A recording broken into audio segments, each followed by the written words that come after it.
1, 2. Florida has a crisis in serving people with developmental disabilities.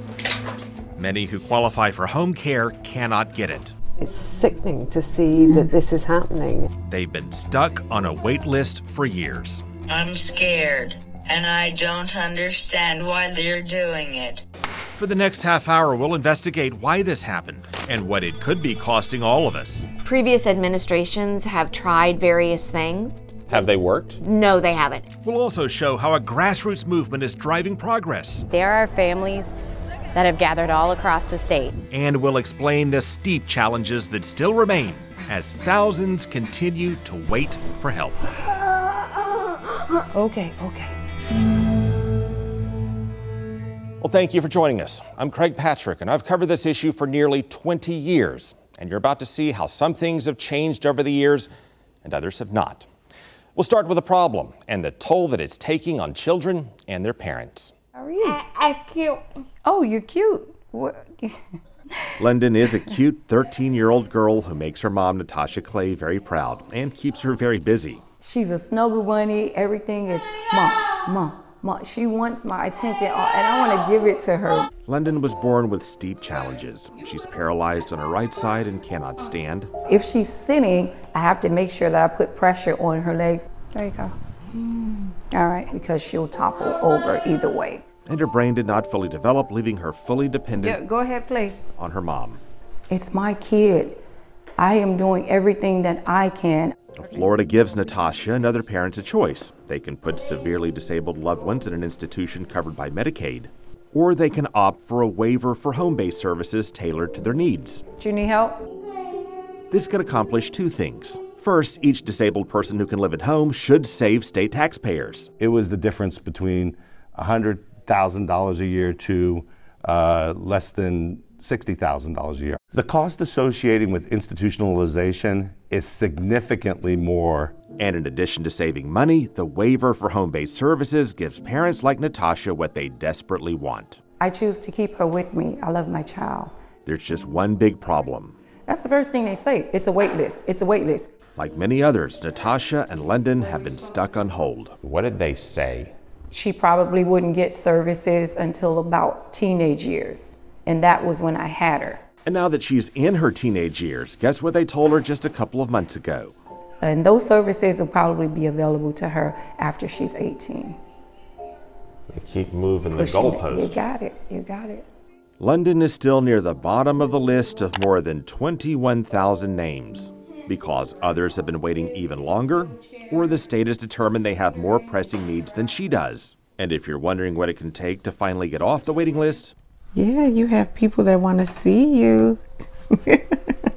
meet 13-year-old Madison Sidney. And her love is so pure, her smile. She's legally blind, hearing impaired, and born with 3 rare syndromes that affect her brain, heart, and motor skills. And she was also stuck near the bottom of the list for nearly 7 years. The biggest thing would have been nursing help. When you have a child that is total care. Deanie Sidney had to wind down her job as a social worker to care for Madison, and her husband Marvin worked as hard as he could to keep them going. He bagged groceries for maybe 5 months, and one of his minimum wage paychecks from bagging groceries was $20 over the traditional Medicaid limit, and they cut us off. And Marvin's health rapidly declined. Doctors said it was vascular dementia. It broke my heart because I had a feeling he wasn't going to be around to see Madison grow up. Marvin died in 2019. And before he passed, as Deanie exhausted herself carrying around the clock for Marvin and Madison, she broke down. What happened? I signed myself into a mental hospital, inpatient. And that led to the kind of crisis that eventually bumped Madison off the list and got her the home nursing care and equipment she needs. You got your bows in? But Deanie says you shouldn't have to wait for a crisis to get the kind of help that could have prevented the crisis. It's god-awful to only thrive off of 1 hour, 2 hours of broken sleep. It breaks you as a person. Since we're going to the bed, this is what that looks like. Which brings us back to more than 21,000 of Florida's most vulnerable citizens at risk of going into institutions. 2 and 3. Okay. Take a deep breath. Deep breath. Still waiting for cheaper services to continue to live at home. Oh, you want these blocks? There you go. The longer they go without, the more it wears down their parents. Every day, it's all day. Like Natasha, who's been on the cusp of eviction and the brink of a breakdown. No, yeah. Okay, you let me know? Yeah. Okay, thank you. Tears, crying, just thinking like if I don't wake up, it's okay. The families suffer, and sometimes policymakers don't see it because the family members will do anything to keep their child in the community. We traveled to the state capitol to investigate the wait list and ask state leaders why money set aside for the disabled has gone unspent for years. We'll bring you their responses and the call for change coming up.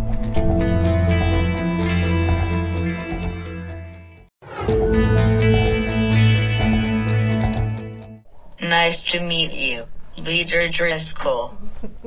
You are amazing. J.J. Holmes cannot use his voice, but he spoke up for developmentally disabled citizens in the halls of power. Thank you very much, J.J. And he got state lawmakers' attention. It is totally about time we really make sure we're taking care of our most vulnerable. Because, as J.J. explained to them, many who qualify for home-based support through the state have not been able to get it. How long have you been on this waiting list? 17 years and 2 days. This goes back to a long-running problem. The state offers home-based care as a cheaper alternative to putting people in institutions. A lot of eligible families sign up for it so their loved ones can remain at home, and then the state leaves them hanging. You'll see parents leaving their jobs so they can stay home with their 30-year-old child or 20-year-old child, and they'll do whatever they can. And the longer many go without services like nursing, therapy, training, respite care, transportation, equipment, and home modifications, the more costly their needs can become, and the more costly the needs of their overextended and exhausted parents can become. You can't control a psychotic break. Think of how much money you would have saved because they had to pay for my inpatient stay, the aftercare from the inpatient stay, all the medication I take for the injuries. It's not like we're asking for a mansion. We're just asking for people to be able to live comfortably in their homes. I don't think it's too much to ask. A state analysis shows that more than 21,000 disabled people living in Florida are waiting for help, and that the average wait time is more than 8.5 years, and that nearly 40% have been waiting for more than 10 years. Could we fix it today if we really wanted to? Yes, we could. Could we find the money? Yes, we could. So why haven't they fixed it? Previous administrations have tried various things. Have they worked? No, they haven't. At least not since Governor Jeb Bush inherited a wait list in 1999. And talk to parents who feared nothing more than having their disabled child outlive them and become a ward of an uncaring state. Governor Bush more than tripled funding for home and community-based services, reduced costs of institutional care, and got rid of the backlog. And in elevating their lives, I actually found out that we elevated the lives of all Floridians. Now, Bush did this under legal pressure. Developmentally disabled residents and their families had sued, and the surge in state funding helped settle the suit. The original bringing on the settlement of the class action lawsuit, people's needs were met. When Tom Nertz's daughter Shelby got help, he said it kept him from going broke. I was on the verge of losing our home. And it changed her life. My daughter doesn't crawl, walk, stand up, roll over, get a drink of water, dress herself, eat without assistance. Yet she has a master's in rehab and mental health counseling. She is now working in the field helping other people with disabilities be able to seek employment.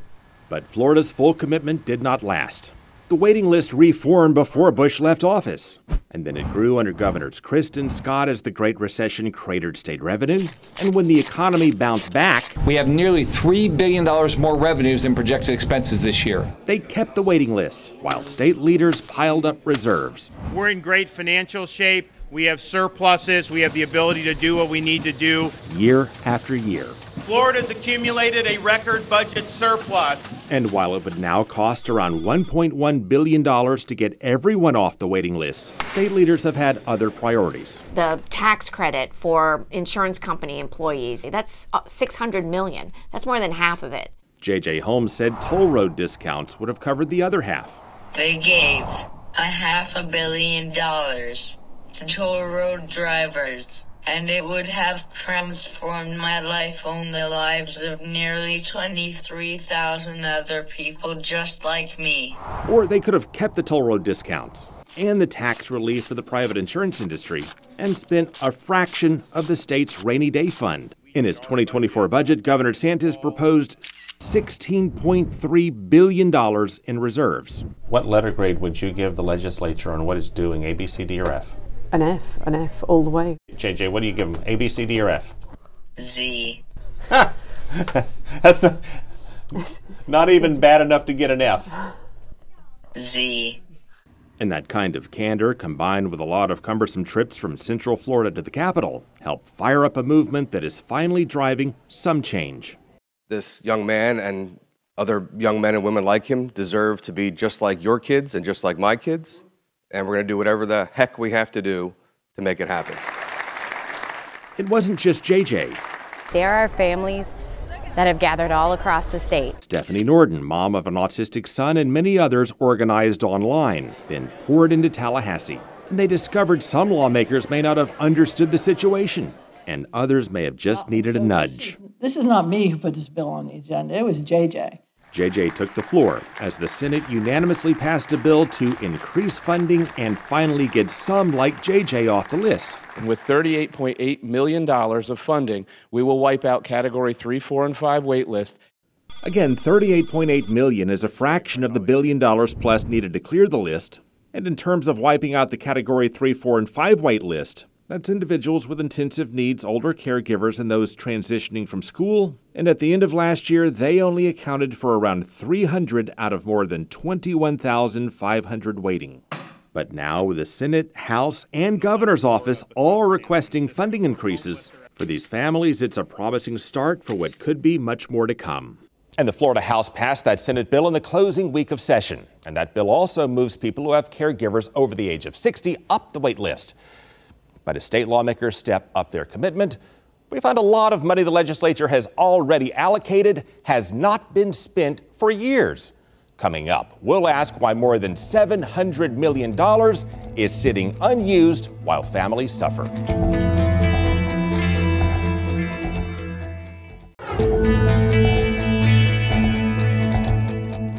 I read something in the Bible that says you should take care of the most vulnerable.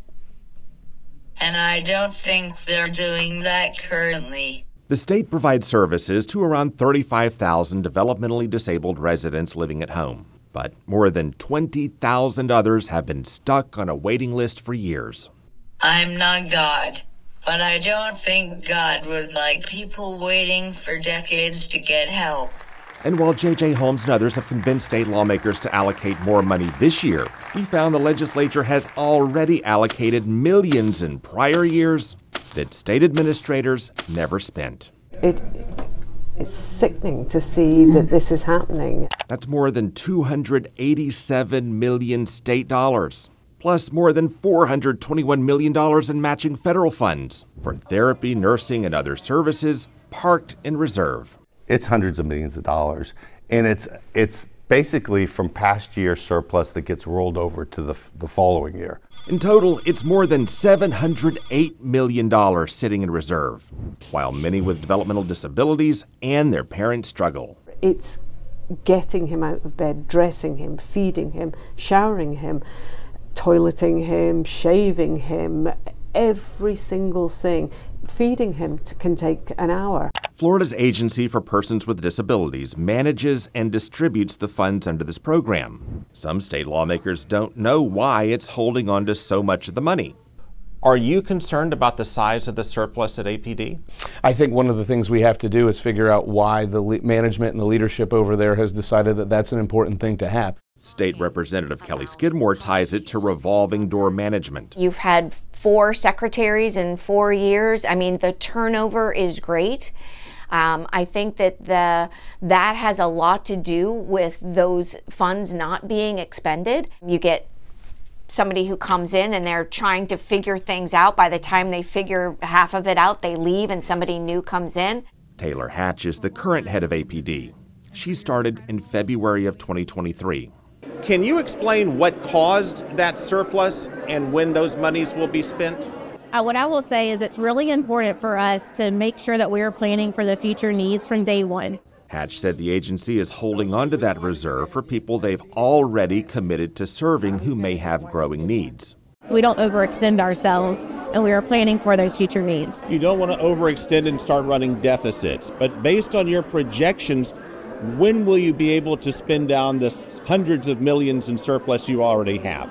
So those are the funds that, again, they are tied to the people that are enrolled. But the state projects what those who are already enrolled will need, and the legislature commits recurring funds to continue to serve them. That should be already in their base budget. Jim DeBogren is a former APD leader under Governors Bush and Christ. He said the agencies should not need that surplus to cover their existing caseload unless the state has miscalculated the projections. If they ever have to go to that well, then they've got a problem. That $708 million could clear a majority of the backlog for a year or longer.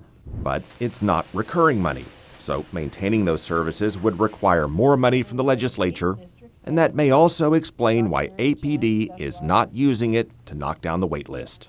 Given the need, I would say that I believe they should consider using it to provide relief, even if it's one-time relief. So if the money is there, why not distribute it to us? We need it. I think we need to work with agency with persons with disability and figure out where the bottlenecks are.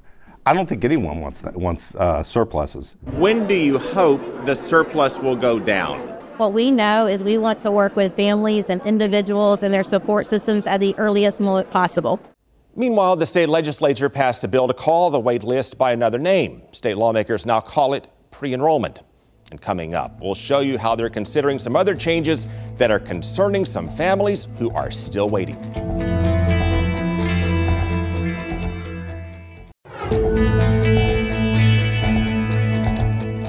Florida puts disabled people in a backlog for home care, leaving many like J.J. Holmes on hold for more than 17 years. I'm scared, and I don't understand why they're doing it. In terms of per capita spending for disabled citizens, the Kaiser Family Foundation shows Florida ranks 49th among the 50 states in D.C. Only Vermont and Georgia spend less. And as more than 21,000 developmentally disabled Floridians wait years for home-based services, state lawmakers found an interesting way to address the backlog. They passed a bill to stop calling it a waiting list under state law, replacing the words waiting list with the word pre-enrollment. I don't know what the rationale was behind that. I mean, the reality is these are people waiting for service regardless of what you call it. For JJ, it's a slap in the face. It's so disingenuous. Some families are waiting for 20 years, and they are busy calling in pre-enrollment. It's not pre-enrollment. It is a wait list. And families on the list or in pre-enrollment have learned it takes a crisis to move up the list. My son Logan had an accident at his private school. And even then, you still have to wait. Logan fell out of his second-story window, broke his skull in 5 places. He broke his back in 5 places. His arms were sticking outside of his skin. He thankfully recovered, but after he got out of the hospital, he still could not get home-based services. While the crisis got him off the wait list or out of pre-enrollment, they could not find any providers in his area with availability to serve him. Logan waited 385 days to get services into the home. There is a crisis of insufficient providers. So even if Florida spent down the surplus it has already set aside for the developmentally disabled, and even if it committed another $1 billion a year, that could wipe out the wait list, but would still have some people waiting due to the limited number of providers. What you end up with is a bottleneck and not enough services in the community. Advocates like the nonprofit ARC of Florida say the state needs to pay higher rates to bring in more providers. The amount providers get from the waiver does not equal the amount of money it costs to provide the services. And so they have to make up the difference through fundraising or grants or some other way, but it's difficult. State lawmakers are addressing this by increasing rates for providers. And they could also replace the existing program in which families select their own services to a managed care system. And that's driving some families to worry. The health insurance private sector is really not set up for long-term care. It's set up, you're sick, we'll get you healthier, you're good to go. They fear managed care could deny or fail to deliver services to support living at home, based on problems many like JJ have encountered through Medicaid's managed care program for health. I have seen them over and over again refuse things. I'm terrified if it switches. He fears lapses in the quality of care he'd get at home could affect his ability to remain at home. When my parents die, I'll go into an institution for the rest of my life and probably just lie in a bed all day, every day. Well, state lawmakers have not made any decisions on this, and they urge families to withhold judgment until they see the results of a new pilot program. And we'll check the results of that and track whether the wait list moves up or down in the coming months on Fox 13 News. Thank you for watching this special presentation.